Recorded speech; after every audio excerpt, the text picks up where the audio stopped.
episode of Mr. Ripham's book review on Wednesday. And again, my name is Mr. Ripham. Today, we got another banger for you, another good one for you today. Coming from an author, as you can see on the side, Mr. James Clear. Again, Mr. James Clear. And this book, this piece of literature is called Atomic Habits. Again, Mr. James Clear with Atomic Habits. Before we go further, please hit the subscribe button, and comment on it below. Hit the subscribe button, and make sure you make a comment on below. I definitely enjoy reading the comments. Subscribe, comment on below. And if you know anybody who would be interested in this, and what we're doing today, and what we're doing for the past 4 weeks, certainly share it if you can.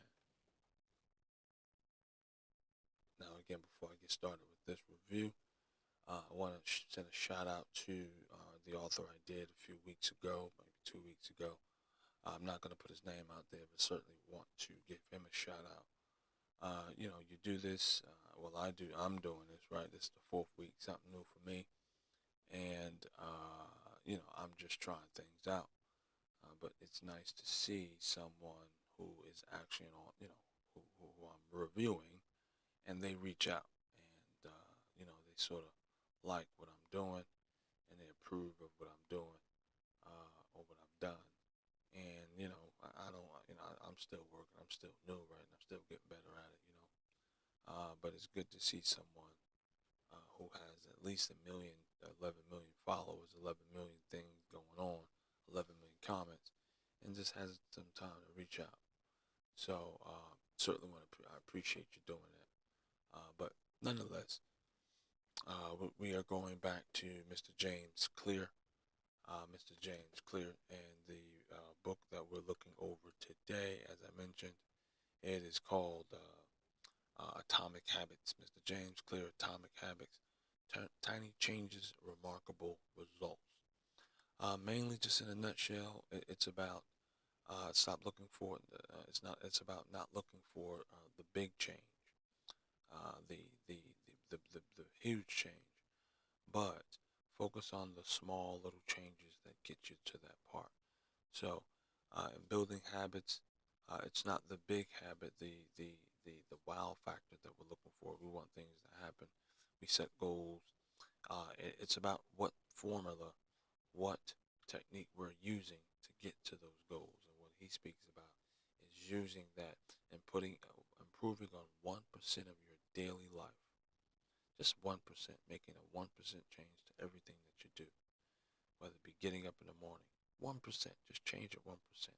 And if you accumulate that 1% on a daily basis, by getting up, and I'm just using that as an example, by the end of it, the end result will be, you will be exactly where you plan to be when you set the goal in the first place. When it comes to making change, you necessarily don't have to make the big change. You make the small little changes towards the goal, and by the time you get to this goal, you would have reached and made those changes necessary to reach the goal that you need. So it's an awesome read. I will give you guys a minute or two of the author talking about the book and what he's trying to portray. So we're going to do it on this here. Again, before I go into that, I certainly want to thank you guys for tuning in, and thanks for the support. Make sure you hit the like button. Make sure you subscribe, and if you can, share this to a friend. But without further ado, I think even deeper than that. So it's not that luck and randomness and uncertainty don't play a role in life. They do. Luck is a part of all of our lives to a certain degree, both good fortune and bad. But by definition, you don't have control over luck.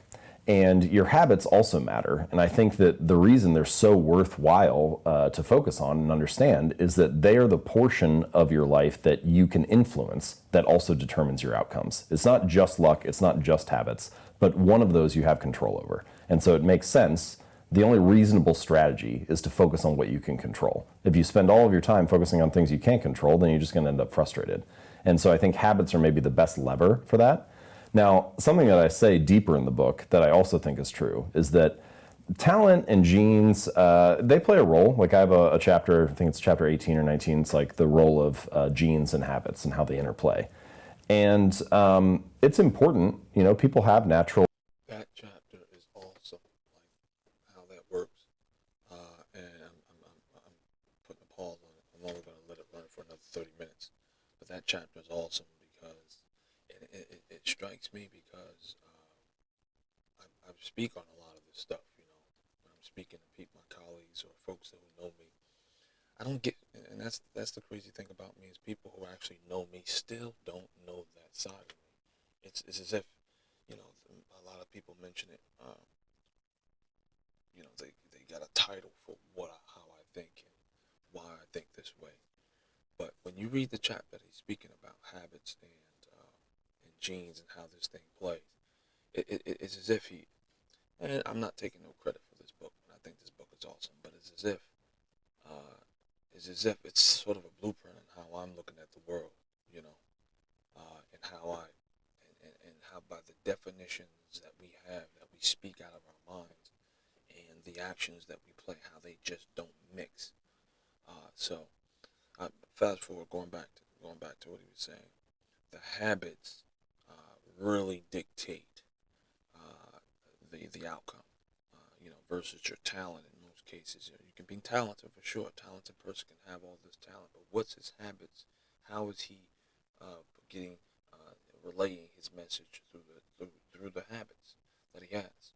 Talented as all heck, but if you're not improving on your day to day, if you're not moving in the direction of talent, then what good are you, right? So, I'm just gonna let him go on. I just wanted to mention that, like I said, it really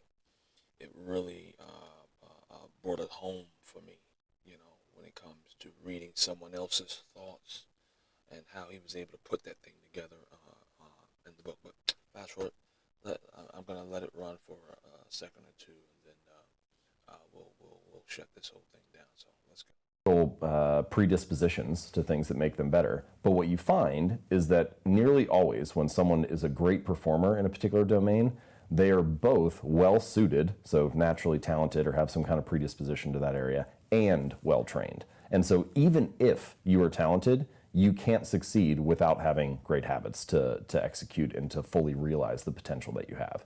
Right. And so no matter where we're talking, I think habits play a crucial role. Yeah, we've all heard the story of the coach that just is. Okay, so in a nutshell, you can sort of have an idea of what the book's about. Certainly, again, just going to give him another shout out, James Clear, Atomic Habits. You can find a description.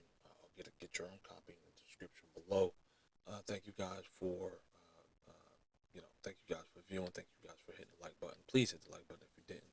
If you're not a subscriber, definitely subscribe and share this. Share the link if you like as well. It's up to you. Comment. Please give me a comment. I'm definitely in for criticism. I want to know how well I'm doing. Obviously, I do want to give a shout out, as I mentioned, to the author who did reach out to me and sort of, in a sense, sort of enjoyed the last few episodes.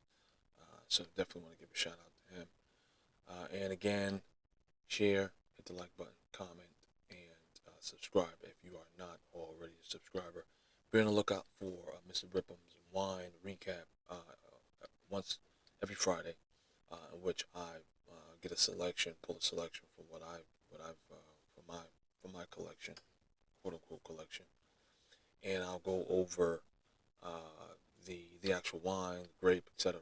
from the origins of the wine that we're putting up, and also I may even give you a recipe in which that wine will be suitable for. I'll do the pictures, photography, etc. I'll even do the cooking myself. So be on the lookout for that that part of the show, that part of the channel, and it's called Mr. Ripham's Wine Recap. Again, thank you guys again for showing. Thank you guys for coming. My name is Mr. Ripham. Please like, subscribe, share, and comment if you will. All right. Until next week, I'll see you guys then.